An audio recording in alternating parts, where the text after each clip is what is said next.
বাবাও ঘুমায় না, সন্তানেও যাইতে পারেন না। বাবাও চিন্তা করে সন্তান ঘুমায় না কেন, তার মানে বাবাও যাইব।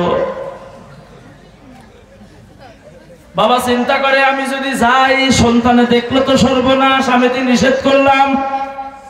সন্তানে বলে বাবা নিষেধ করেছে, যদি যাই তালিবানি কি হয়।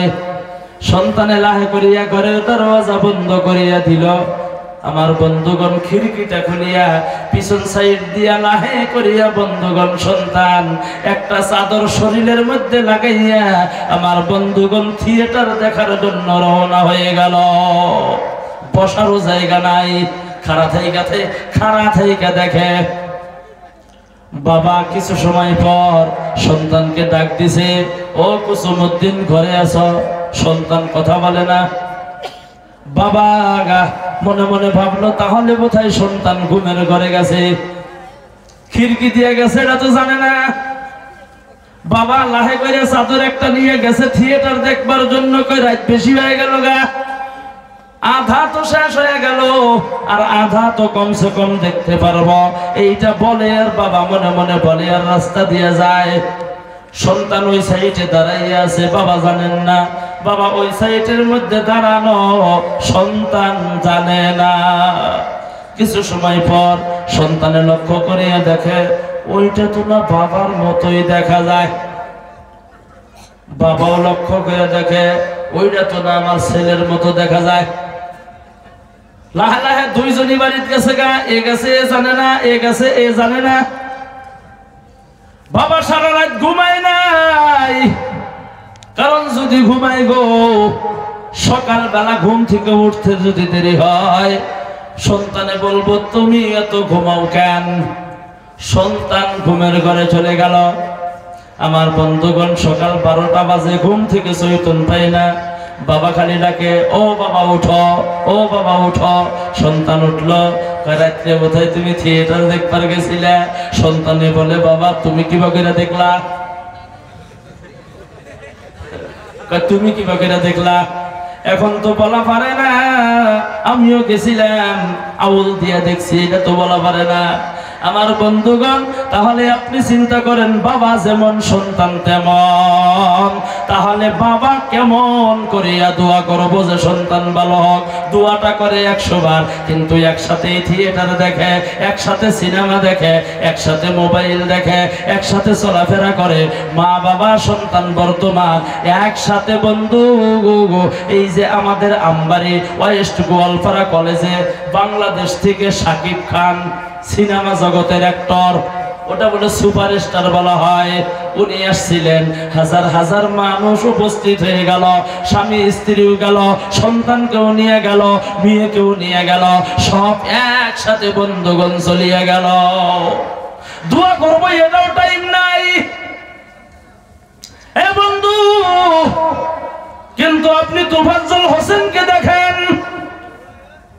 তার মা বাবা কেমন মা বাবা। আমার বন্ধুগণ এখানে যারা যুবক আছে তাদের কিন্তু মা বাবা আছে, তাদের মা বাবা কেমন মা বাবা। তোফাজ্জল কোরআনের হাফিজ হয়ে গেল, অনেক যুবকেরা পবিত্র কোরআন শরীফটাও পড়া শিখলো না। তার মা বাবা কেমন মা বাবা, আর তোমার মা বাবা কেমন মা বাবা। একটু চিন্তা করিয়া দেখো, মরা কি লাগবো না? অন্ধকার কবরে কি যাইবে না? দুনিয়ায় তো থাকার জায়গা না, অস্থায়ী জায়গা। চিরস্থায়ী জায়গা হলো তোমার জন্য অন্ধকার কবর। হয় জান্নাত হবে, নাইবা জাহান্নামের টুকরা হবে। আমার বন্ধুগণ সেই জন্য বন্ধুগণ আমার ভাইয়েরা, আজকে দুনিয়ার মধ্যে যদি মা বাবা সন্তানের জন্য দোয়া করে, আল্লাহ তাআলা ডাইরেক্ট কবুল করে নেয়, এর মধ্যে কোনো সন্দেহ নাই। যেমন উদাহরণ নেন শেখ ফরিদ রহমাতুল্লাহ আলাইহি, এই কথাটাই বলে বক্তব্য শেষ দিয়া দিব। আমার বন্ধু বহুত বড় বুজুর্গ ছিল, উনি যদি কোনো রাস্তা দিয়া যাইতো গো, ওনার এই মুখমণ্ডলটা দেখিয়া হিন্দু গায়ের কম জেনারা ছিলেন, লগে লগে কালিমা পড়িয়া মুসলমান হয়ে যাইত।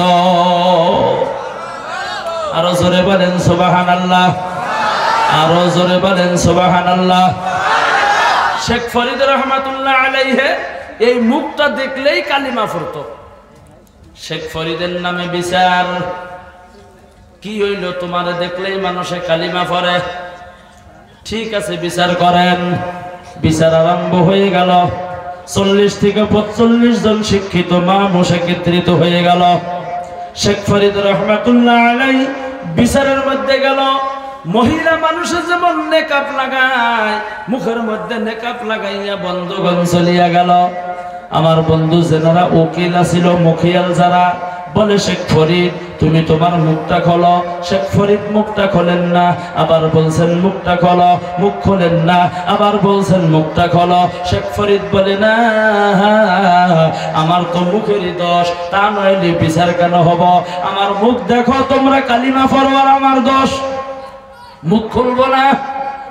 যিনি বিচারক ছিলেন, হাকিম যিনি, তিনি ডাক দিয়া বলে শেখ ফরিদ মুখ যদি দেখা না যায় কথা বলিয়া ভালো লাগে না। মুখ যদি দেখা না যায় গো, কথা শুনিয়াও ভালো লাগে না। কথা বলেন, কথা ঠিক কি নয়? শেখ ফরিদ রহমাতুল্লাহ আলাইহি মুখের নেকাবটা লাহে লাহে উঠাইয়া দিল, মুখমণ্ডলটা বাহির হয়ে গেল। আমার বন্ধুগণ, ওনার জীবনের মধ্যে লিখছে 1 মিনিট লাগে নাই। 1 মিনিট কেন, 1 সেকেন্ড ধরে নেন। 1 সেকেন্ড কেন, 1 মাইক্রো সেকেন্ড ধরেন। 1 মাইক্রো সেকেন্ড কেন, 1 ন্যানো সেকেন্ড ধরেন। আমার বন্ধু, ওইখানে যেনারা 40 থেকে 45 জন উকিল ছিল, ম্যাজিস্ট্রেট ছিল, আমার বন্ধুগণ, শেখ ফরিদ রহমাতুল্লাহ আলাইহির মুখমণ্ডলটা বাহির করার লগে লগেই তারা একসাথে এক বাক্যে কালিমা লা ইলাহা ইল্লাল্লাহু মুহাম্মাদুর রাসূলুল্লাহ সাল্লাল্লাহু আলাইহি ওয়াসাল্লাম পড়িয়া তারা আমার বন্ধুগণ ইসলামের মধ্যে প্রবেশ করলো। একটু চিল্লাইয়া জোরে জোরে বলেন সুবহানাল্লাহ। আমার বন্ধুগণ, তাহলে তাদের মা কেমন মা ছিল, তাদের বাবা কেমন বাবা ছিল? শেখ ফরিদ বাড়ির মধ্যে গেল, মনটা তামাম খুশি। মা ডাক দিয়ে বলেন, বাবা তুমি এত খুশি কারণটা কি? বলে আমি খুশি কারণ হলো আজকে আমার হাতের মধ্যে অনেকগুলো শিক্ষিত মানুষ হাতটা লাগাইয়া কালিমা গ্রহণ করেছে, সেই জন্য আমি খুশি। মা ডাক দিয়া বলে, বাবা অহংকার করিও না, অহংকার যদি করো তুমি অধঃপতন হয়ে যাইবা। কেন মা, কি হলো? তুমি এত বড় হইলা, তুমি তোমার জন্য হইতে পারো নাই কেন মা? আমি নামাজ পড়ি, আমি তাহাজ্জুদ পড়ি, আল্লাহ আল্লাহ জিকির করি, আমি আমার জন্য হই নাই, কেমন করে হলাম? মা ডাক দিয়া বলে, বাবা তুমি এত বড় হয়ে গেলা, আমি মায়ের দুয়ার বরকতে তুমি এত বড় হয়ে গেলা। জোরে বলুন সুবহানাল্লাহ। সন্তান বলে, মা কেমন করে দোয়া? মা ডাক দিয়ে বলেন, মা ভগ্নীগণ যারা আছেন মনোযোগ দিবেন। মা ডাক দিয়া বলে, বাবা তুমি যখন আমার গর্ভের মধ্যে ছিলা গো, আমার পেটের মধ্যে যখন তুমি ছিলা, আল্লাহর কসম করে বলি প্রত্যেক দিন আমি তাহাজ্জুদ নামাজ পড়েছি। সুবহানাল্লাহ বলেন, আরো জোরে বলেন। প্রত্যেক দিন তাহাজ্জুদ নামাজ পড়েছি, তাহাজ্জুদ পড়ে পড়ে আল্লাহর কাছে দোয়া করেছি, মাবুদ আমার গর্ভে থেকে যে সন্তান আসুক না কেন, আল্লাহ তুমি তোমার খাস বান্দা হিসাবে কবুল করিয়া লয়। জোরে বলুন সুবহানাল্লাহ। মায়ের দোয়া আল্লাহ কবুল করে না, করে না? জোরে বলেন, আরো জোরে বলেন, করে না, করে না? বন্ধুগণ আমার, মা ডাক দিয়া বলে, বাবা আর একটা কথা শুনো। ও বন্ধুগণ, এখানে একটা কথা বলি। সন্তান গর্ভের মধ্যে লইয়া মা দোয়া করে, আল্লাহ আমার গর্ভে থেকে যে সন্তান আসুক না কেন তোমার খাস বান্দা হিসেবে কবুল করিয়া লয়। আমাদের সমাজে যে মা ভগ্নীগণ আছে গো, গর্ভে সন্তান লইয়া প্রত্যেক দিন তাহাজ্জুদ পড়ে। কথা বলেন না কেন? পড়ে নাকি? তাহাজ্জুদ পড়ে। তাহাজ্জুদ তো দূরের কথা, ফরজ নামাজেরই খবর নাই। ঠিক কিনা বলেন? জোরে বলেন, ঠিক কি নয়? ওই সন্তান গর্ভে খালি দেখবেন মোবাইলের মধ্যে ব্যস্ত। কিছুদিন আগে একটা সিরিয়াল এসেছিল, মানুষ পাগলের মতো হয়ে গিয়েছিল, বিশেষ করে মা ভগ্নীগণ। কি জানি একটা সিরিয়াল এসেছিল গো, রাস্তাঘাটে সব জায়গায় খালি ওই ডেটাম আছে। হ্যাঁ, কিরণমালা, কিরণমালা, জিকিনে যান হিকি নেই খালি কট কটি বানি কি করতেছি গো আইছিল না একটা দেহি নাই কিন্তু খালি হোম সিমেন্টের মুখে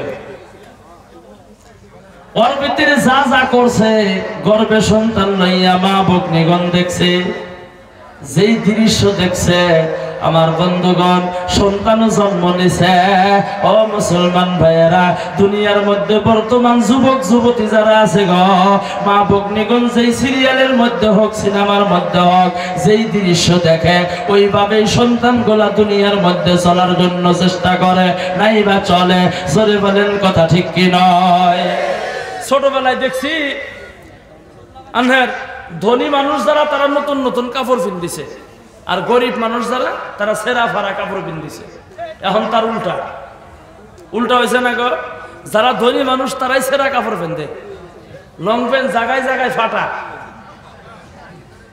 থোড়াই ফাটা আডুত ফাটা গুয়ার চর ফাটাই ফাটা খালি ফাটা এটা লং প্যান্ট হইল হুজুরের স্টাইল গোহাটি মারা গেছে স্টাইল আর গরিব যারা আছে তারা দেখবেন যে একদম চকচকা প্লেন লং প্যান্ট পিন দিতেছে তাহলে উল্টা হয়েছে না গো উল্টা হয়েছে না উল্টা হয়ে গেছে আমার বন্ধুগণ আঙ্গরে মা ভগ্নীগণ সন্তান নিয়ে তাহাজ্জুদ পড়ব ফরজ নামাজের খবর নাই তাহাজ্জুদ পড়ব খবর যাই হোক আলোচনা লম্বা এদিকে যাব না দ্বিতীয় নম্বরে মা বলেন বাবা শুনো তুমি যখন দুনিয়ার মধ্যে জন্মগ্রহণ করলা আল্লাহর কসম করিয়া বলি মা ভগ্নীগণ মনোযোগ দিবেন খোদার কসম করিয়া বলি গো আমি তোমাকে বুকের দুধ খাওয়াইছি আল্লাহর কসম করে বলি একটা দিন আমি তোমাকে আমার বুকের দুগ্ধ পান করাইছি ওযু ছাড়া বিনা ওযুতে তোমাকে বুকের দুধ আমি খাওয়াই নাই চিল্লাইয়া জোরে বলেন সুবহানাল্লাহ আরো জোরে বলেন সুবহানাল্লাহ আমার মা ভগ্নীগণ কি ওযু কইরা কইরা সন্তানকে দুধ খিলাই গো কেউ কথা কন না কেউ ওযু করে খিলাইনি খিলাই না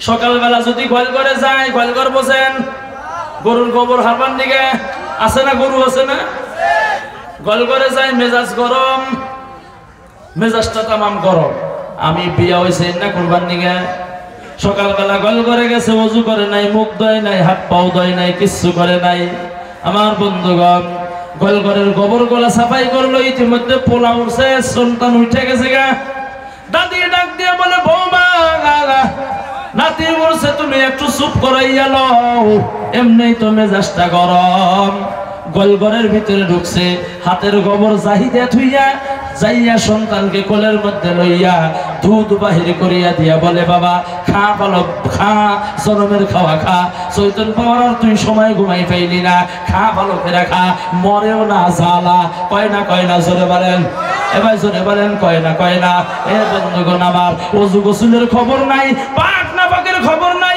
হাতের কবজা দুইটাও ধয় নাই মুখটাও ধয় নাই দাঁতও কষে নাই ব্রাশও করে নাই আমার বন্ধুগণ ওই অবস্থায় সন্তানকে দুধ খাওয়াইল আমার বন্ধুগণ তাহলে আপনি বলেন ওই সন্তান কি শেখ ফরিদের মতো হইতে পারবো এ কথা বলেন হইতে পারবো না না পারবে না কিন্তু শেখ ফরিদ রহমাতুল্লাহ আলাইহির মা বলে বাবা ভালো করিয়া শুনো আমি তোমাকে বুকের দুধ খাওয়াইছি আল্লাহর কসম করিয়া বলি গো খোদার কসম করিয়া বলি একটা দিন আমি তোমাকে বুকের দুগ্ধ পান যখন করাইছি ওযু ছাড়া বিনা ওযুতে তোমাকে আমার বুকের দুগ্ধ পান করাই নাই চিল্লাইয়া জোরে বলেন সুবহানাল্লাহ আর জোরে বলেন সুবহানাল্লাহ নারায়ে তাকবীর আমার বন্ধুগণ আজকে আপনি হাফিজ তুফাজ্জলকে দেখেন তার মা কিন্তু মা আমার মা কিন্তু মা হুজুর বাহারুল হুজুর বসে আছেন ওনার মাও কিন্তু মা আমার বন্ধু সভাপতি হুজুরের মাও কিন্তু মা, শেখ ফরিদের মাও কিন্তু মা, আব্দুল কাদের জিলানী রহমাতুল্লাহ আলাইহির মাও কিন্তু মা। আমার বন্ধুগণ, তাদের মা কেমন মা, আমাদের মা কেমন মা, আপনার মা কেমন মা, আর তোফাজ্জলের মা কেমন মা। 11 বছরের সন্তান পবিত্র কোরআনের হাফিজ হয়ে গেল, আপনাদের সম্মুখে পাগুড়ি দেওয়া হলো। আমার বন্ধুগণ, তাহলে চিন্তা করেন তার মা কেমন মা। আজকে তার বাবা খুশি হইয়া সন্তানকে গলার মধ্যে ফুলের মালা পরাইয়া দিল। জোরে বলেন সুবহানাল্লাহ। আপনার মনের মধ্যে